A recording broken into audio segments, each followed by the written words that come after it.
This is Harry Murray in Murray's Fly Shop in Edinburgh, Virginia.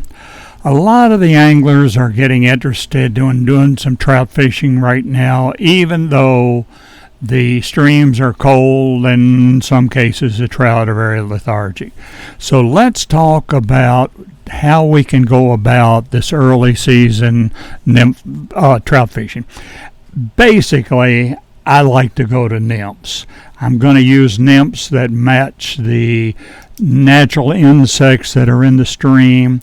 When I've been teaching this through the years to my classes, they seem to understand best when we separate the tactics that we use on the small stream from those that we'd use on the large streams.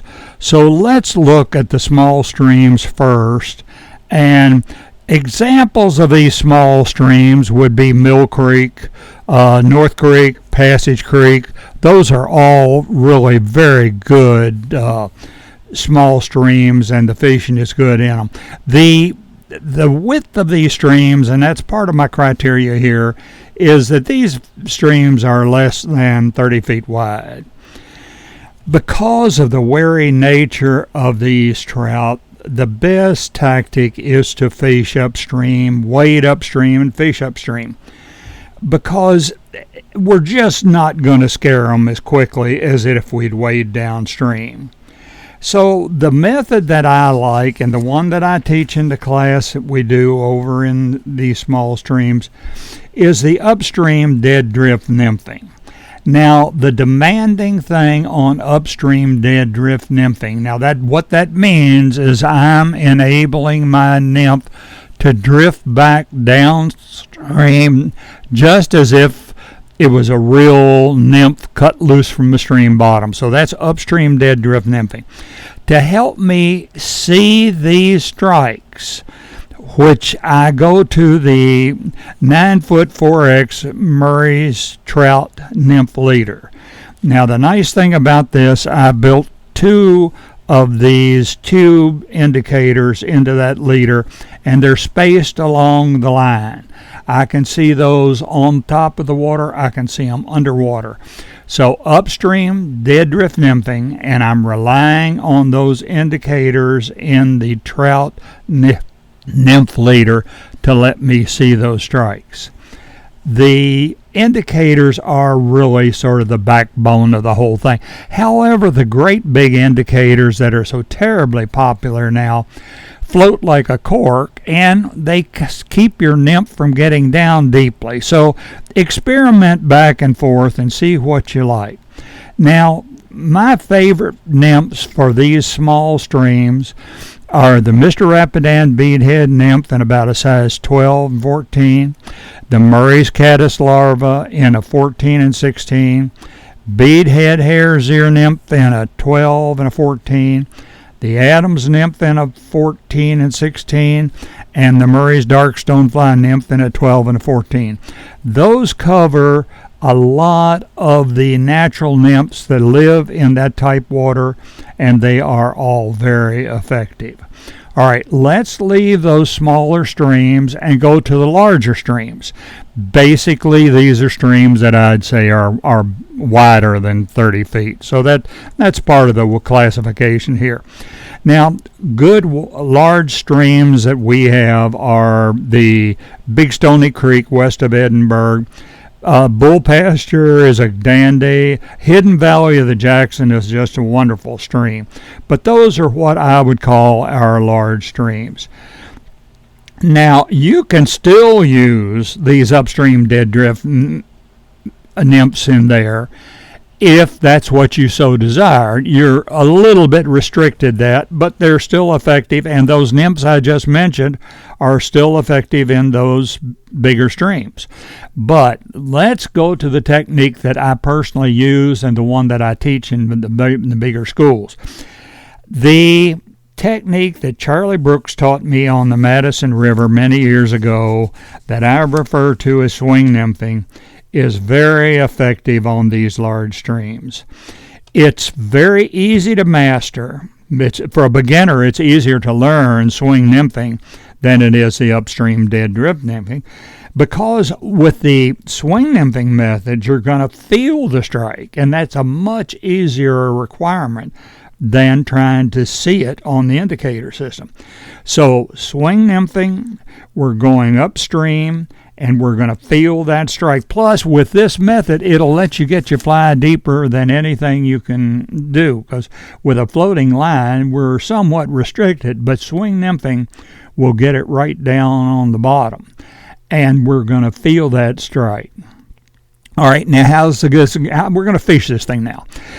I cast up and across stream 20 feet at a 45-degree angle. The nymph is first allowed to sink deeply. I'm not picking it up or anything. I'm just letting it sink deeply, real deeply. And then once it gets down to the stream bottom, I pick up that slack with my line hand.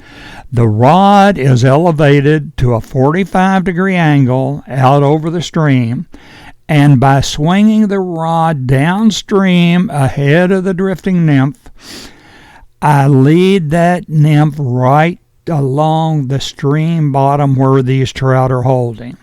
This enables me to real quickly detect the trout strike, and zap, I can hook him right on the spot.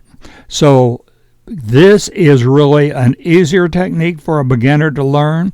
It's very effective in these big streams. I mean, we were using it on the Madison. That's where Charlie Brooks taught me to use it. Now, by that technique I've just used, on successive casts, I'm going to make that cast about 2 to 3 feet longer, still up and across at a 45-degree angle, but the cast is going to be about 2 or 3 feet longer, and I'm going to let that sink down to the bottom and then swing it downstream right. The strike will often come right beside me on this. That is very, very effective, and you can cover the water easily out to about 40 feet. Further out than that is probably going to be a little too hard to handle. If you see good water, we'll say 60 or 70 feet out across the hidden valley of the Jackson, just simply walk over and wade over in that area and try it over in there. Now, in the swing nymphing method, you can fish a two fly rig combination very, very effective. Now, in real fast water, I often go to a 2-fly combination with a heavier fly on the bottom to help me get it down. Now, all right, I'm still going up and across, swing nymphing, putting a heavy fly on the bottom, still using my Murray's Trout Nymph Leader with those indicators on there. Good example of some of these big flies that I use are the skunk roadkill, olive shrimp in about a size 8, both those in a size 8, casual dress nymph in a 6, Murray's olive crayfish in a 10 is very, very effective. By using a 12-foot strand of tippet material on the blood knot above the tippet strand, I am able to put a smaller nymph up there. Sometimes by putting a smaller nymph up above, you're really cheating a little bit, because the trout will take that sometime even quicker than they will that big nymph. The big nymph's going to get it down there, but these smaller nymphs are really very tricky. I often use an olive paragon in about a size 16, a zebra nymph in a 16, or Mr. Rapidan olive soft tackle in a 16, or the Mr. Rapidan brown soft tackle in a 16.